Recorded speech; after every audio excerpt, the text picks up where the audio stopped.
Afaliana trandriavana no amanginanao amin'ny alalan'izao fandarana zoma masina izao. Hitoetra aminao hatrany ny fahasoavana sy ny fiadanana avy amin'Andriamanitra Ray sy Jesosy Kristy Zanany ary ny fanahy masina. Idera sy ame voninahitra ny tomposika amin'ny alalan'ny famakiana ny Salamo 3:20 ka ny 1:1 ka hatramin'ny 4.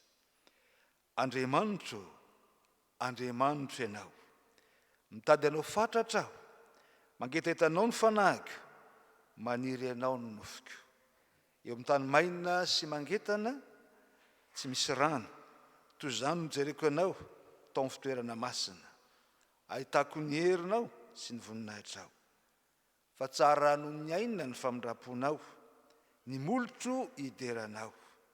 Toy izany no isaorako anao, raha mbola velona koa, amin'ny anaranao no anandratako ny tanako. Amen.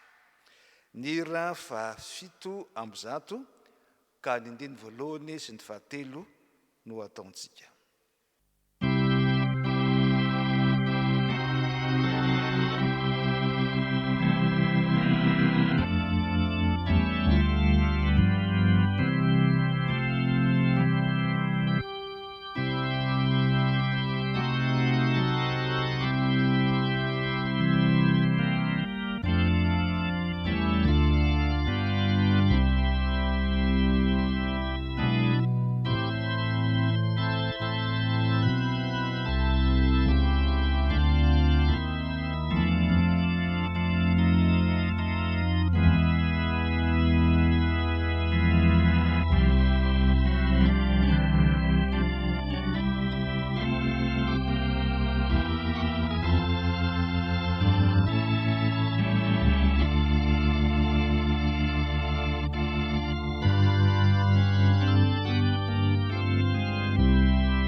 Ivavaka isika.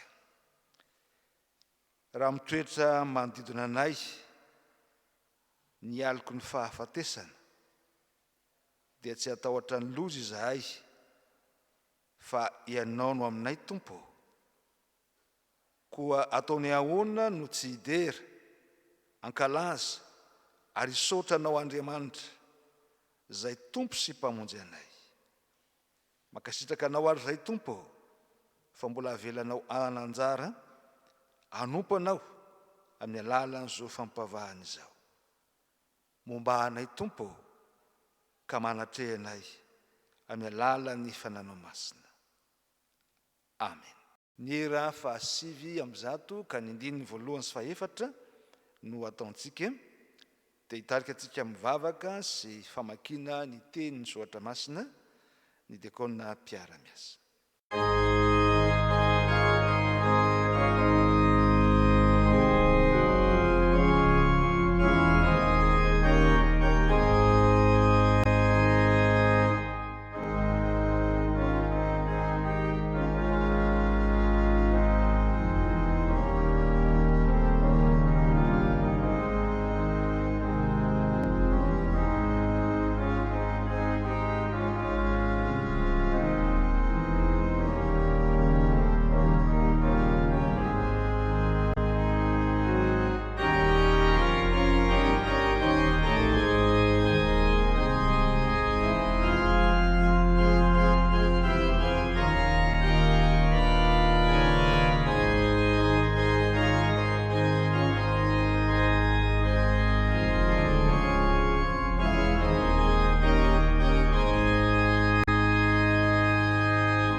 Miaraka maky isiaino ny tenin'ny soratra masina sika.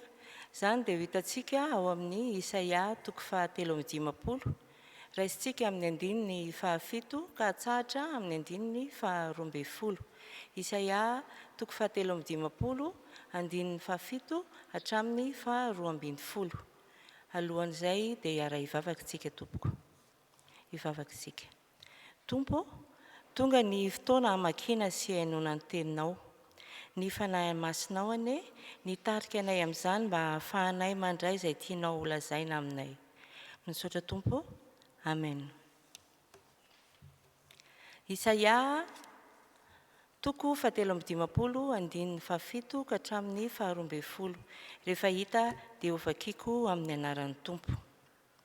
Napahoriana izy, nefa nanetry tena ka tsy nilobava, dia tahaka ny zanak'ondry entina ho vonoina, sy tahaka ny ondry vavy izay mona eo anatrehan'ny mpanety azy. Eny, tsy lobava izy. Ny fampahoriana sy ny fitsarana no nentina nanaisitra azy. Ary iza tamin'ny arabelona taminy no ny hevitra fa nofongorana hiala tamin'ny taniny velona izy, ka ny fahadisoan'ny oloko no nikapohana azy, ary nokasaina tao amin'ny olomeloka ny fasany, nefa teo am-panan-karena izy rehefa novonoina, na dia tsy nanao ratsy azy izy, sady tsy nisy fitaka teo am-bavany. Nefa sitraky Jehova ny hanorotoro sy hampangiry firy azy. Rehefa nanolotra fanatim-panonerana izy, dia ahita taranaka sady ho maro andro, ary ny sitrapon'i Jehova dia ambinina eo an-tanany. Noho ny fisasaran'ny fanahiny dia hita izany izy ka ho afa-po. Ny fahalalana azy no hanamarina ny mpanompoky marina ny olona maro, ary izy no hivesatra ny heliko ireo. Koa dia hanome azy anjara amin'ny lehibe aho, ary zara-babo amin'ny mahery izy, satria nahidiny ho amin'ny fahafatesana ny ainy. Ary natao isan'ny mpanoty izy, eny, izy no hitondra ny fahotany maro, sady nanao fonana ho an'ny mpanota. Ray Masino, manamasinanay amin'ny fahamarinana, ny teninao ny fahamarinana. Amen. Ny Isaia 7:50, ny andininy 7 ka hatramin'ny 12. Zay efa novinako tamintsika no hakana ny hafatra ho antsika amin'ity zoma masina 22 ity. Azo ambara fa fanolorana lay zanak'Andriamanitra zay manaisotra ny fahotany zao tontolo zao no hitantsika eto. Arak'izay nambara ny Jaona mpanao batisa azy ao amin'ny filazantsara araka Jaona 1, ny andininy 7:20. Ary dia zany no mampibaribary ny asan'ny fanahy masina zay nitarika ny mpanohatra ity Isaia 7:50 ity, zay maneho sahady ny faminaniana ka maneho an' Jesosy Kristy zanak'Andriamanitra ho toy ny zanak'ondry entiny hovonoina mba hisoloheloka ny mpanota. Ka hitantsika misongadina voalohany eto ny fahoriana lalina zay niatra tamin'i Jesosy raha nisoloheloka ny olombelona mpanota izy. Hitantsika eo amin'ny andininy 7 ka hatramin'ny 7 izany. Ireo voambolana zay ampiasaina dia samy manamafy zany fahoriana lehibe nentiny zanak'ondrin'Andriamanitra mba hisoloana ny olombelona mpanota. Ambarany fa nampahoriana izy, zany hoe tena nampiarina taminy zay mety ho endriky ny fampijaliana rehetra. Niaritra fahoriana izy ka toy ny zanak'ondry entina ho vonoina, dia mona eo anatrehany mpanety azy, tsy afaka nanohitra ary nanaiky hiaritra zany fangiry firiana izany. Ambaraza fa tena nofongorana mihitsy hiala tamin'ny taniny velona izy, zany hoe novonoina, satria tsy maintsy tanteraka arak'izay efa nilazainy rahateo fa ny zanak'olona dia atolotra ka hisolo ny mpanota rehetra. Ary natao tahaka an'izay meloka indrindra azy fa ny fasan'ny olomeloka no kasaina andevenana azy. Hitantsika fahoriana sy fijaliana tsy roa amatany ka no niatra tamin'i Jesosy ka nahatsiarovany mihitsy fa toy izay nafon'Andriamanitra izy. Ary zany moa no vavaka izay nasandrany raha teo amin'ny hazo fijaliana izy ka niantsontsony hoe raikeo, nahoana ianao no mahafoy ahy toy izay nafon'Andriamanitra, toy izay tsy tafahoana intsony tamin'Andriamanitra rainy izy. Ry havana malala, raha mandinika izany zaso fiainao amin'ity zoma masina ity, mova mbola say ameriny indray an' Jesosy iomby eo amin'ny hazo fijaliana. Zany hoe mbola hitapikitra sy hifikitra ary toetra amin'izay fanoherana na fanaovana ny fahotana hatrany. Sanatria izany satria raha izay nambara eto dia tena sarobidy ary mafy tamin'Andriamanitra ny vidin'ny famonjenantsika, ka dia namaimaimpona sy fitiavana azy izany dia setrin'izany kosa nitakina amintsika mba tsy ameriny indray ny anombo an' Jesosy amin'ny hazo fijaliana. Fa zay faharoa hitantsika n'ity Salamo 3:15 ny 7 ka hatramin'ny 2:20 ity dia tsy ny fahoriana izay nentin' Kristy mba hamonjenantsika fa ny fanekeny Jesosy ho faty indrindra dia ny famonjena izay tiany ho azon'ny mpanota rehetra. Ary hitantsika ao anatin'ny roavombolana ihany koa ny amin'ny nanekeny Jesosy hosorona teo amin'ny hazo fijaliana izay manomboka eo amin'ny 10 ka hatramin'ny 12 izay natao hoe natao fanatim-panorenana izy. Zany hoe toy izay anorenana fiainam-baovao fanao teo amin'ny fanosorona mba hanana izay rehetra manao izany fanatim-panorenana izany ho amin'ny fiainam-baovao, ka ny fahalalana azy no anamarinana ny olona maro. Zany hoe ny fanekena sy ny finoana azy no andraisana indray ny fanamarinana na ny famelan-keloka ositsika ka tonga ny mpanota izay mibebaka ho amarinina. Ary ao amin'ny rahan'i Kristy no hanamarinana antsika izay setry ny fandatsahana ny rany dia manjary voadio afa-keloka izay mino azy. Izy koa no natao hitondra ny fahotan'ny maro sady nanao fifolana ho an'ny mpanota. Zava-dehibe amin'ny finoan'ny fiangonana kristianina, amin'ny finoantsika izay mino fa efa mitondra ny fahotantsika tokoa Kristy, ary raha velona ka niakatra ny an-danitra izy dia mbola mifona ho antsika amin'ny fifonana tsy azo tonoina ho ny soratra masina. Ry havana malala, famonjena ho azy ho anao no nahafatesan'ny Tompo, izay tsarovatsika amin'izao zoma masina izao. Rehefa tanteraka izany famonjenantsika izany tamin'ny fitsanganany tamin'ny andro Pasika, koa na dia mbola mitoetra amintsika azy arak'izay ambara ny aloko ny fahafatesana ankehitriny, ary izay manarona ny fiainan'ny firenena maro tahaka izany koa isika eto Madagasikara, dia aretina mandringana dia ny coronavirus, ny ten'Andriamanitra izay omeny antsika anio dia mitarika antsika ny tsy hatahotra, ka aza matahotra fa Jesosy Kristy amintsika na Imanoela Andriamanitra amintsika zay efa nanaiky hitondra ny fahoriana rehetra ary ambara mazava tsara n'ity Isaia 7:15 ity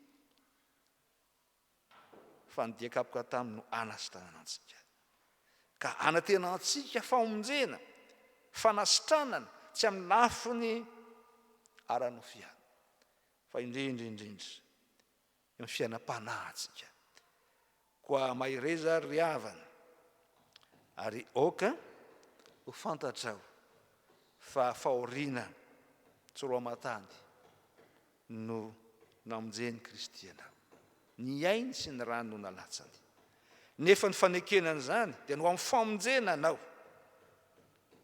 ka dia Jesosy velona no oka ho hitanao Jesosy velona no oka atoninao dia izy no anomenao fiainana ka hiaro anao amin'ny loza rehetra dia ny tompo ary zay efa nanaiky hitondra ny fahotantsika izy koa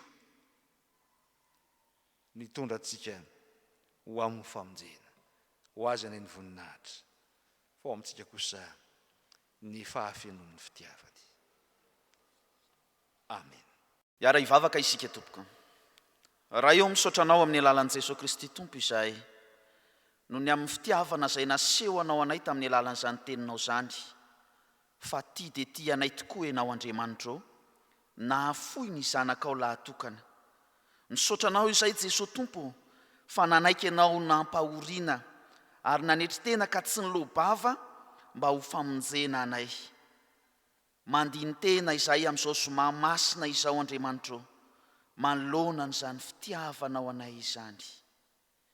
Ampio izay tsiraray avy ampio ny fiangonanao mba hatsiaro mandrakariva an'izany alehibe ny fitiavanao Jesosy Kristy Tompo anay izany nanoloranao ny tenanao avitra hamonjy anay.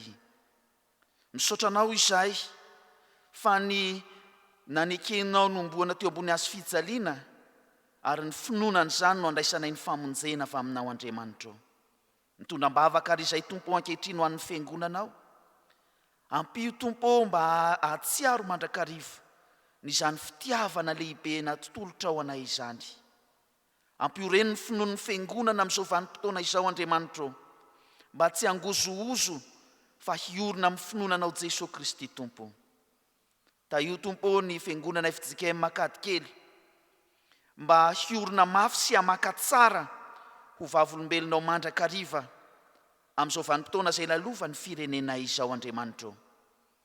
Mitondram-bavaka izay Andriamanitra ho an'ny firenenay, ho an'ny vahoaka malagasy, mandalo fotoan-tsarotra, mandalo zavatra mafy amin'izao fotoana izao, kanefa mahatoky fa ianao Jesosy Kristy Tompo efa namonjy anay, efa nanolotra na dia ny ainao aza amonjena anay. Ka dia hatsiaro an'izany Tompo ny vahoaka malagasy, hatsiaro an'izany ny firenena rehetra, ka hanana faherezana, hanana fahatokiana ary tombo amin'ny fanantenana. Apetraka eo ampelantananao ireo mpitondra anay Andriamanitra, hitombo amin'ny fahendrena noho ny amin'ny asan'ny fananao masina izay hamanginao azy ireo, hayandrindra sy andamina hitondra ny vahoakanao amin'ny fahamarinana. Izany vavaka izany Tompo dia indro fa atambatra amin'ilay nampianarinao Jesosy Kristy Tompo manao hoe: Rainay ô izay ny an-danitra, ho hamasinina ny anaranao, ho tonga ane ny fanjakanao, atao ane ny sitraponao ety an-tany tahaka ny an-danitra. Omenay an'io izay anina sahaza ao anay, ary mamelana elokay tahaka ny amelana izay meloka taminay. Aza mitondra anay ho amin'ny fakapanahy, manafanay amin'ny ratsy. Anao ny fanjakana sy ny hery ary ny voninahitra mandrakizay. Amen. Ny rafanampiny laharana fahinany efapolo ka ny andiny voalohany sy faharoa no ataontsika. Aorin'izay dia atolotra ny tsodrano.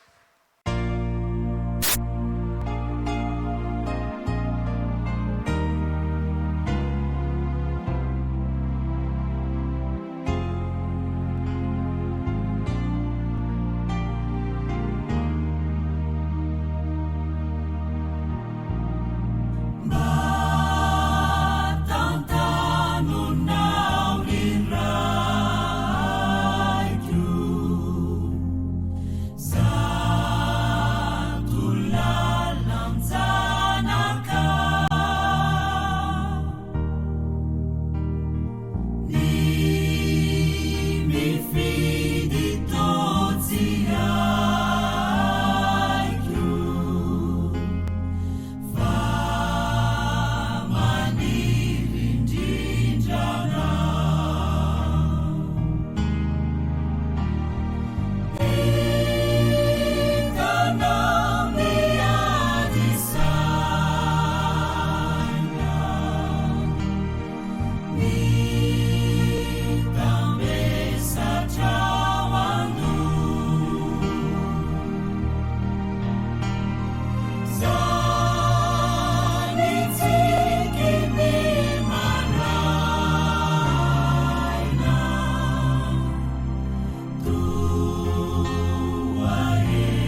tanteraka aminao ny nitsodrano zay tonona somena amin'ny anaran' Jesosy Kristy tompitsika.